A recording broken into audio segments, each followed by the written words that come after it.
Welcome to the Broncos Podcast with Troy Renck. I am your host, Troy Renck from the Denver Post. Hope you're having a wonderful start to your week. If you're here in Colorado, stay warm. They keep telling us eventually it's going to be in the 50s and 60s again, but at some point we all moved to Indianapolis. The last few weeks been cold and snowy. Hopefully those listening in a warmer climate can appreciate us, take a little sympathy on us. It is that weird time in sports, folks, where the calendar kind of slows down. You had the NBA All-Star Game, the Four Nations face-off in the NHL. The NFL is in a little bit of a lull, and we have some franchise tag stuff, but does not apply to the Broncos. And then it starts to kick back up with the Combine next week. But this is that kind of weird vortex of Daytona 500 and All-Star games. And I think we'll all be happy if we never see another NBA All-Star game like what we just saw this past weekend in San Francisco. I mean, if the players don't care, why should we? I'll leave it at that. Sean Keeler debated that, whether this NBA All-Star game can be saved. It's in the Denver Post. You can check our columns, or it's on my Twitter page at Troy Renck. But if the players don't care, why should we?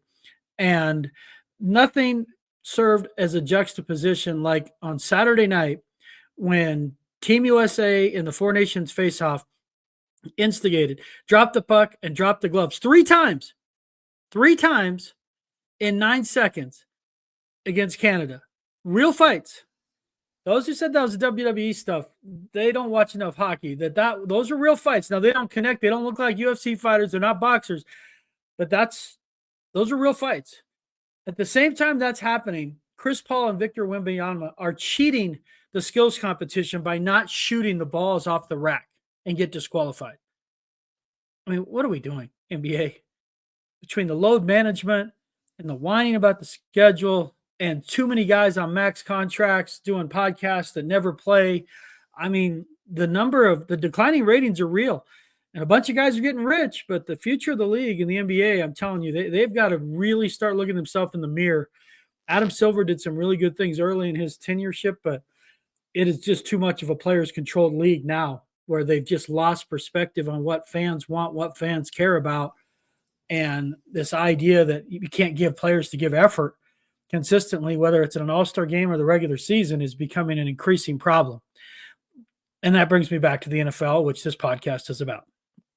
The NFL demands urgency because only a handful of guys have guaranteed contracts. It's not great for the players, but it's great for the product.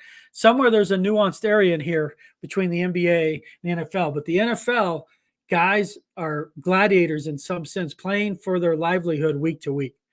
And that's one of the reasons the game is so good. It's one of the reasons there is so much parity, that and the salary cap, obviously.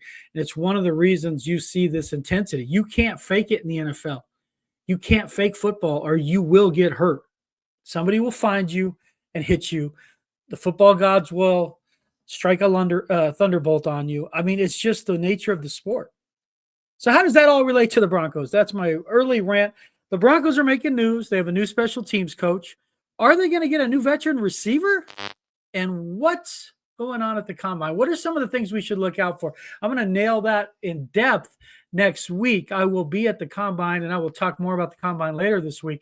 But I want to take at least a peek ahead at some of the positions you should be keeping an eye on, Broncos country. But again, Broncos still making news. They've got a lot of positions to fill, and they filled a big one this past weekend as they found their special teams coach. We'll get into all that after the break. Have you been injured in a car wreck, maybe even hurt at work? What are you waiting for? Give my friends at Hoggett Injury Law a call. Their motto, and you've heard me say it, it's personal. It's because it is for them. I've known Darby Hoggett forever. He cares about people. I became his good friend. Many of his clients become his good friend. You don't even have to pay Darby up front. If your case goes as planned, Darby will be the one writing checks to you. So again, if you've been hurt in a car wreck or injured at work, call Darby and his team. It's 1-833-HOGGATT. That's 1-833-HOGGET, or visit the website at hoggettlaw.com. BetOnline is the world's most trusted betting platform and your number one source for online betting in 2025. Whether you're a seasoned fan or first-time bettor, BetOnline is your ultimate game day companion. They have the largest selection of odds on everything from NBA, college hoops, NHL, UFC. BetOnline continues to be your number one sports betting source. From every three-pointer, hat trick, BetOnline has you covered with odds, stats, and more. Every game, every play, and every win. BetOnline. The game starts here. Welcome back to the Broncos Pod with Troy Renck. I'm your host, Troy Renck from the Denver Post. If you want to see what I've been writing about the Broncos, including a column about the receivers I'm going to talk about, that's at denverpost.com/sports. Look for sports columnist, or just go to the Broncos tab and you can find my story last week on that. And I'm late last week, and I'm going to touch on that here as well. But let's talk coaching edition first. It's been a kind of a chaotic offseason in terms of change for the Broncos. Sean Payton has said this. If teams don't want your employees, that's a bad sign. And this offseason, they got raided from Darren Rizzi, the assistant GM, to firing a couple of coaches, to Mark Thews going to the Raiders, a special VP of ops and operation. So they started just losing guys. They lost a coordinator to the Bears. They lost David Shaw to the Bears, David Shaw to the Lions, Johnny Morton to the Lions, just a lot of change. And they're beginning the process of filling those positions. And when it involves a coordinator, that means that it requires compliance by the Rooney Rule. And after some time and interviews, the Broncos have settled on a new special teams coordinator, and it's an old friend of Sean Payton. No surprise, as we've said before on this pod, and I have said it, Sean Payton didn't leave New Orleans. He brought New Orleans with him. Darren Rizzi, the former interim head coach of the Saints, one-time special teams coach of the Saints, is now the new special teams coordinator for the Broncos. And it's interesting, too, because a few years ago, before Payton arrived, this type of hiring would have been celebrated with balloons, bugles, horns, even. Broncos special teams was a tire fire pretty much every season for 6 years after Super Bowl 50. Super Bowl 50, they had great special teams with guys like Kayvon Webster, who are just too good to be on special teams, so it made him a great special teams player that he would have been starting anywhere else. Guys like that made a huge difference. Cody Latimer and Kayvon Webster. Those days ended pretty quickly. Now, the special teams under Sean Payton have been improved, from the days, again, of Tom McMahon. I can't even remember the guy's name that was with Vance Joseph that was so bad. Should have been coaching. He was coaching like European football. That's probably where he is now, coaching in Italy. But you bring on Mike Westhoff. You bring on Ben Kotwicka. And the special teams the last 2 years, frankly, have been pretty good. They've had moments where they've collapsed. Obviously, the most notable, the blocked field goal against the Chiefs, where there's assigned blame that why was Forsythe in that position. Nobody's saying that it's his fault. It's more of that was viewed as a coaching decision, seen as a weakness, a vulnerability. If you watch the film leading up to that game, he was getting knocked back too frequently. So why was he in that position? And that comes back to coaching more than the player. I mean, you could blame the player, but the coach put him in that spot and then watched him struggle, and you end up losing a game for it. That was one that had some return yardage issues in a few of the last games, but nothing catastrophic like before. I mean, they had games before where if they just didn't get a punt blocked, it was a miracle. If they didn't get a field goal blocked, if they didn't have something returned against them 50 yards, those days have all been cleaned up. But as this team tries to take the next step forward, it's about being even better and being just a little more consistent based on last year. And Rizzi knows Sean Payton. He worked for him for a couple of years in New Orleans. It's not as long as people think, because he was at the Dolphins from 2009 to 18. He joined the Saints in 2019, and he was with Payton 19, 20, 21, and those 3 years, because Payton took off 22, took over the Broncos in 23. So he was with Payton for 3 seasons. And the numbers bear out that this guy's legit. He talked about, in 12 seasons, if Pro Football Focus, I know people kind of roll their eyes at some of their stats, but it does give you some context. It isn't the end all, but it does provide you some context. And this is per my friend Andrew Mason. He looked this up, so I'm going to just quote it directly. In the 12 seasons that Pro Football Focus has kept special team stats, 2013 through the present. Darren Rizzi's special teams have ranked in the NFL's top 10 on 8 occasions, including 4 times in the top 5. So 8 times in the top 10, 4 times in the top 5. That's doing work, folks.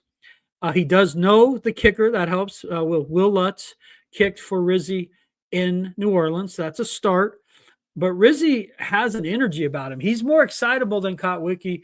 And you have to remember this, and there's a very good chance he's going to bring along his assistant special teams coordinator if Kellen Moore doesn't hire him for that job in New Orleans. And Moore is quickly filling out positions today, so maybe we'll find out today, tomorrow, whether or not the assistant special teams coordinator of the Saints jumps to the Broncos as well. We'll see. But the reality is Rizzi has done work. It's been proven over the course of a decade.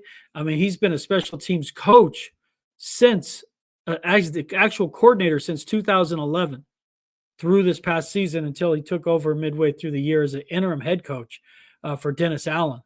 He's been doing it a long time and doing it very well in terms of the rankings. He brings a lot of energy. I talked to Demario Davis from the Saints about him at the Super Bowl, and we only had a little bit of time. It was on media night. And he said, "Hey, he's a great coach. He didn't want to lose him." You know, a lot of Saints players were, kind of privately hoping he would be named the head coach. Usually it never works with the interim, if we're being honest. You get the kind of a false energy, a false positive. But it speaks to what the guys thought of Rizzi, that Saints players would have been fine with him being the head coach. So it's an interesting experience. Interesting to add this much experience to the staff for Sean Payton. And I've said this about Sean Payton. Sometimes people see people leaving Sean Payton and say, no one wants to work for him. And listen, he's not for everyone. He's not. He works late hours, but he works late. Like, he'd rather work into 2 and 3 in the morning and then get up late in the morning. He's not a guy who's going to get up at 5, beat you to the complex and work that way. He'd rather work into the night till 2 in the morning and work that way. So you have to be a guy who's willing to do that. And he's very, very difficult at times and moody when things aren't going well. He can pop off on you. And if you're a guy with thin skin who takes things personally, or a woman, he's not the easiest guy to work for. But he creates a culture of accountability. He kind of keeps you on edge a little bit uncomfortable. Rizzi knows this. Pete Carmichael knows this. Joe Lombardi knows this. I mean, go through the list. Zach Strief knows this. There's a reason he's brought in guys that he worked with the Saints, because he's comfortable with them and they are comfortable with him. And so as the Broncos try to take the next step, some of these hires are important. Some of them we never really understand how important because it's so in the weeds. But the special teams coordinator matters, folks. As you try to get to 11, 12 wins, win a playoff game, winning in the margins, and that's what special teams are, it's very important. Darren Rizzi provides experience. He provides a proven resume, and he provides a guy who knows how to work with Sean Payton. There's not going to be a learning curve here. That's important, because this team doesn't really have the luxury of integrating a bunch of new guys on a staff, trying to show them their culture as they're trying to take the next step forward. Internally, folks, the messaging from the Broncos is the kind of the climb. They took a huge first step. It wasn't Neil Armstrong on the moon. Let's be real here. They took a huge first step last year, reaching the playoffs for the first time since Super Bowl 50, ending the streak of 7 straight losing seasons. But now you've reached that. Now you have to make sure you don't plateau. And the way you do it is kind of act like you've been there before. Keep pushing. Like, this was never the goal. This was something you had to do to reach your goal, which is to win the West, to win playoff games, to make deep playoff runs. Darren Rizzi should help in that regard. He should help in that regard. This is a good hire. I don't, some hires don't work out, and there's questions. I would be shocked if this one is not a slam dunk because of his experience, because of his success, because of he's worked with Lutz, he's worked with some other guys on the team. He knows a bunch of the guys on the coaching staff.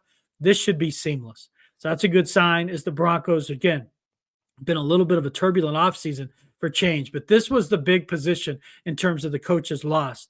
The other ones, you're talking about tight ends coach, linebackers coach, passing game coordinator. I'm not saying they're not important. They're not a coordinator. get a drink before I start coughing. So Rizzi is in. I like the hire. I think it's going to pay off. But what about the roster? Do they need a veteran wide receiver? I want to talk about that after a quick break.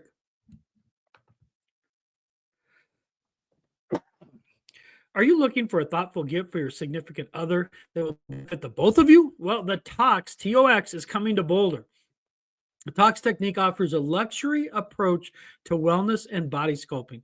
They use their proprietary methods to detoxify the body by stimulating the digestive systems, reducing inflammation and water retention, while sculpting for a leaner appearance. Every session is designed to leave you feeling revitalized, refreshed, and confident in your own skin. It is a one-of-a-kind treatment. Founding memberships only $49 a month, and they give you deep discounts on treatments, retail, and a VIP swag bag. Give Tox a call at 720-762-4993. That number again, 720-762-4993.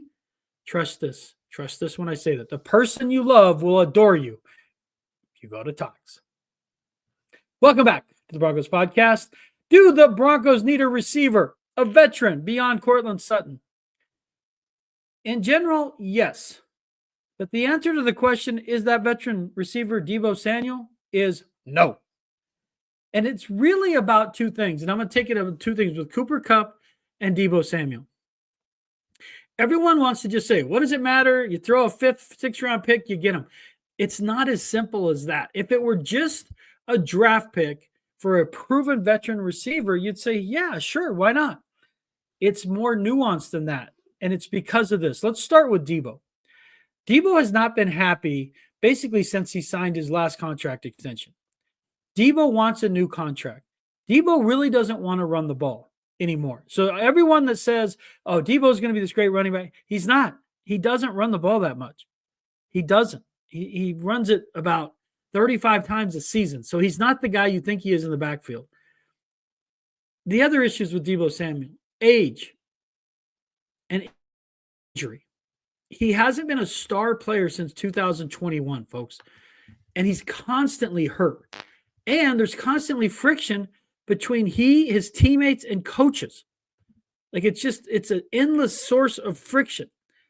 So you're going to want a player that in general from skill set would help you, especially in the screen game. But here's what you got to know about Deebo. He's 29. He hasn't been a star player since 2021. Last year, do you realize in 15 games, he only had 670 yards receiving? Oh, but he's great on the ground. He's this major rushing attack. No, he's not. No, he's not. 42 runs, 136 yards. He's not the guy you remember from 2021 when he was just an absolute 18 yards per reception, which was clearly an outlier if you look at his skills. Last couple of years, 14 yards, 13 yards of reception. Would he help him in the screen game? Yes. But the problem is he is due right at $15.8 million in his contract and wants a new deal. And all the people that say, oh, just bring him in and force him to play in his contract, he will make your life miserable. He likes the friction. He's going to be a problem if he doesn't get a new contract. It's not that simple. It's not fantasy football. And that's part of the allure with him is people have had him on their fantasy football team. But in the reality is if he comes in, he's got a number that makes him the highest paid player on the team. Let that sink in. It would immediately make Courtland Sutton want a new deal to make more than him because he's been more valuable to not only the Broncos, but certainly Bo Nix. And now you have two aging receivers making big money. And one in Deebo who's consistently hurt, who's played 13, 15 games. And some of those games, Frank, haven't been that effective because he misses right out of those games early with injury. So do I like Deebo Samuel, the skill set? Yes, I do. I would like him much better as a free agent if he's released or cut, which he won't be, and you can sign him at a much club-friendly deal. So for me, because of age and injury and lack of production, he's out. And it's no different with Cooper Kupp. I get Cooper Kupp. I loved his game. The joke was Cooper Kupp is your favorite player's favorite player. He's that dude. Again, he hasn't been since 2021. Very similar to Deebo in that regard in terms of their career arc. He turns 32 in June. So he entered training camp at 32 years old. Last year, 67 catches, 6 touchdowns. He would be right at 12.8 million if the Rams pick up an option. Does that sound like it makes sense? Now, he's never really been a difficult guy. He's never tried to hold out or do any of that stuff. But he had the 1 year in 2021 All-Pro first team. He was All-Pro in 2019 as well. None of that has applied the last few years. 812 yards, 737 yards, 710 yards, 6, 5, and 6 touchdowns. You notice a trend here. Declining in yards, declining in receptions, or right at staying around 60. His average the last 2 years is right around 64 receptions. He's a nice player. He is. And if you didn't have Sutton, then you had just between like you had Cooper Kupp or Sutton or Deebo Samuel or Sutton. That would make more sense to me. One of those two. But to have 2 veteran receivers, it doesn't make sense, folks. Now, Kupp, if this were a year from now and the Broncos win 12 games and win the AFC West and they're a player away, you can start making decisions like this with 1 or 2 pieces. They're just not in position right now for me to prioritize overpaying a receiver. If you're going to overpay a receiver, you overpay T. Higgins at 26-year-old. There's a chance the Bengals, according to reports, they might franchise tag him, which is really going to limit his market, could be good news for the Broncos because I don't think they were going to play on him, and it could keep him away from the Chargers and Chiefs. That would be fantastic if you're a Broncos fan because he would make both of those teams better. But if you're going to pay a bunch of money, I'd rather pay it to a 26-year-old in his prime than add a veteran with Courtland Sutton where I have multiple veteran aging receivers making money that's uncomfortable moving forward for a team that's not one piece away. As we've talked about on this show, the priorities offensively should be running back and tight end. Depending on how the draft falls, it's one or the other. Whether you get Colston Loveland at 20, you get Ashton Genty, you get Omarion Hampton you take him. There could be 3 running backs in the first round based on recent mocks I've seen. Maybe you take Hampton, the kid from North Carolina, in the first round. Maybe you take Colston Loveland. I don't think Tyler Warren would be on the board at 20. I'd be surprised. But if he's there, you take him. That is more of a pressing need than overpaying a veteran receiver. And I think there's going to be receivers available. If there's one guy I'd keep an eye on is Chris Godwin. I like Godwin. And I think he's going to be an unrestricted free agent is my research. He is a guy who blocks. He's a team guy. He fits in around star players. He's fit in around Mike Evans for years. So he's a true free agent. I like him. I know Washington, there's going to be a market for him, and it's going to be a lot of money. But that's someone I would keep an eye on. And he's had injury history. I get it. But at least with him, you're not dealing with draft pick compensation, and you're not dealing with as old of a player. But Chris Godwin is someone that could make sense. Again, it's just can't be a priority. And I know fans are like, yes, they need a receiver. I get it. I'm there watching the games with you folks. I get it. It's just when you order things, the priority cannot be paying a receiver. Godwin, again, he's 28. He turns 29 in February. So he falls a little bit into that same category of older injured player.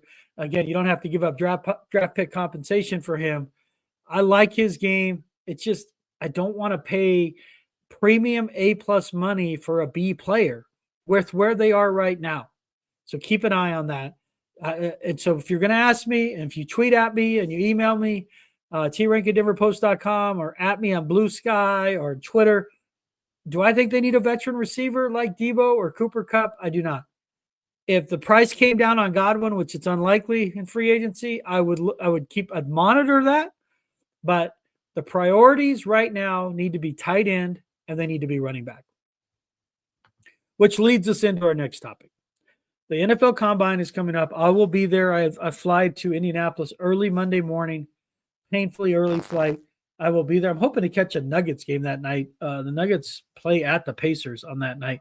So I might be able to sneak a Nuggets game in as well. But then we anticipate that George Payton, the GM, and Coach Sean Payton will talk at the Combine on Tuesday. That's tentative, but hopefully they will talk. That's always those are always good sessions. Learn a lot about kind of what a team, because now they've had that chance to go over the roster and kind of where they want to improve. They're like Sean Payton puts like the must, the needs, the got it, the haves. And if when you heard he provided a hint on this on Kay Adams' show at the Super Bowl, but a must for the Broncos when they get out to the Combine is tight end and running back. Now, that's not a great spot to be because a lot of teams are in that position, but think about where we were a year ago. This was a Broncos team that was prepared to move on from Russell Wilson. Anyone who thought he was coming back was so far being led astray. It was hilarious. Even some of the reports when the Broncos were at the Combine, they could bring Russell back. I'm just like, no. Sean Payton was never bringing Russell Wilson back. That decision was made when he was benched. It was over. So he arrives at the Combine, and Payton's legacy's on the line, and he is so confident that he's going to make the right decision in finding a quarterback. And at that point, he did not know it was Bo Nix. Within a few weeks, he did through private workouts. But he literally said at the Combine that they feel good about this because they believe they're going to be better identifying a quarterback than basically other teams are. And that is the Sean Payton from New Orleans.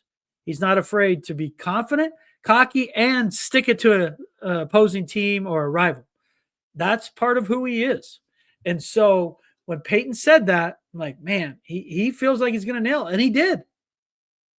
Whether or not you believe in Bo Nix's ceiling at this point kind of is irrelevant. The floor is 10 wins with Bo Nix.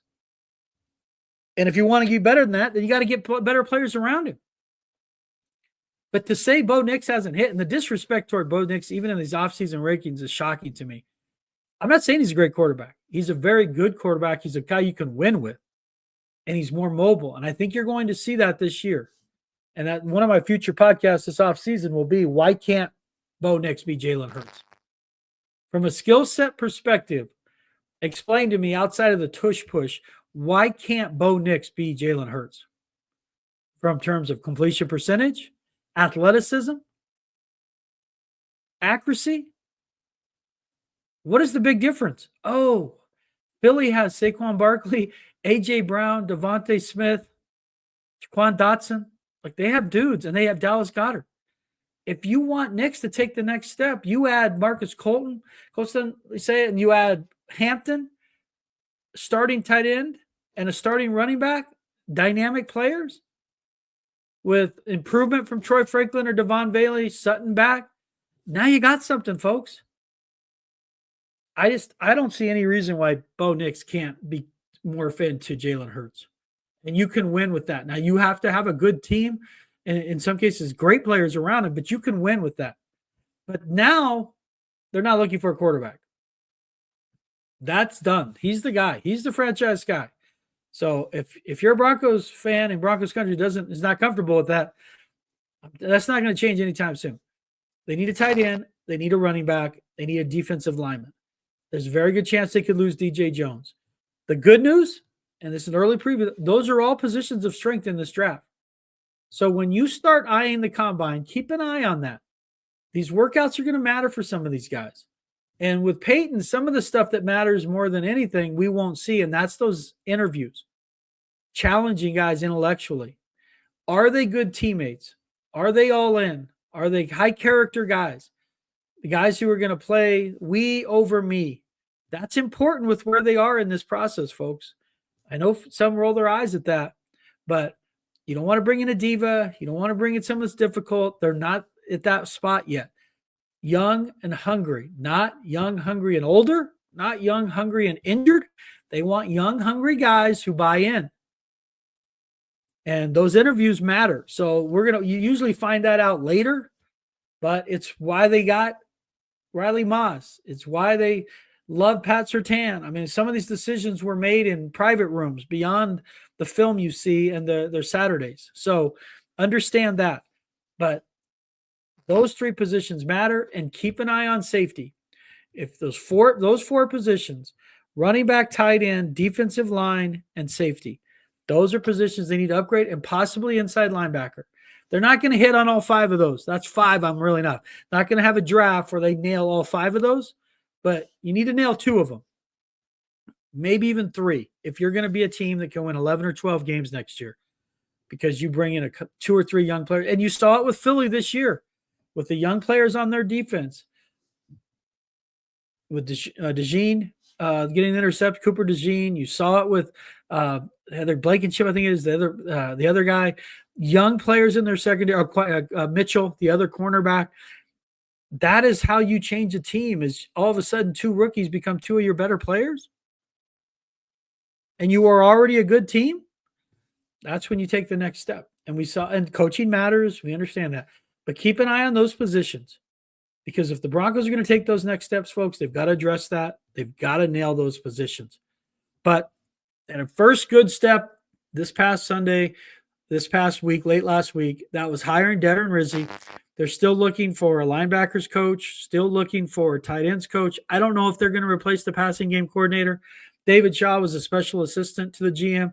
That was a position kind of created for him. So I don't know that they fill that position either. But they will have a tight ends coach. They will have an assistant special teams coach. And they will have a linebackers coach. So those are some of the things to keep an eye on that may or may not get filled as we get ready for the combine. But it's a good time to be excited. Sports are starting to come back. The Nuggets come back this week. There's a huge Nuggets-Lakers game this Saturday. Hockey, the face-off, 4 nations face-off, Team USA versus Team Canada. Thursday night, sports is starting to build again, starting to percolate. I'd bring up the Rockies in spring training, but I don't want to put you in a foul mood. But baseball, for people who follow good teams, has started with pitchers and catchers reporting. So it's starting to get some momentum, folks.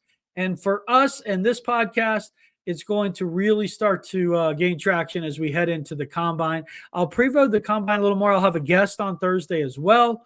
I'll drop that on my social media, preview who that will be. But talk a little combine as the Broncos, in an important offseason, Sean Payton lands Darren Rizzi. Now the roster work really begins. Can they nail the draft as they did last season? Folks, I could not do this podcast without the great friends at Mile High Sports. Big A behind the screen who produces it. We're planning on Tuesdays and Thursdays each week. That is the goal. It'll be either like Monday, Thursday, or Tuesday, Thursday in the off season. That is the goal. So keep an eye on that. And subscribe, please. Makes it easier so you don't have to wait and see if I tweet it out on social. You can always get it if you subscribe. You can see it on YouTube where that audience continues to grow. But I could not do it without Nate and Big A from Mile High Sports, Darby Hoggett of Hoggett Injury Law, Bet Online. Those are my main supporters. I could not do it without them. Broncos country, I do this pod for you. Happiness that begins with me. Go out there and have a great day.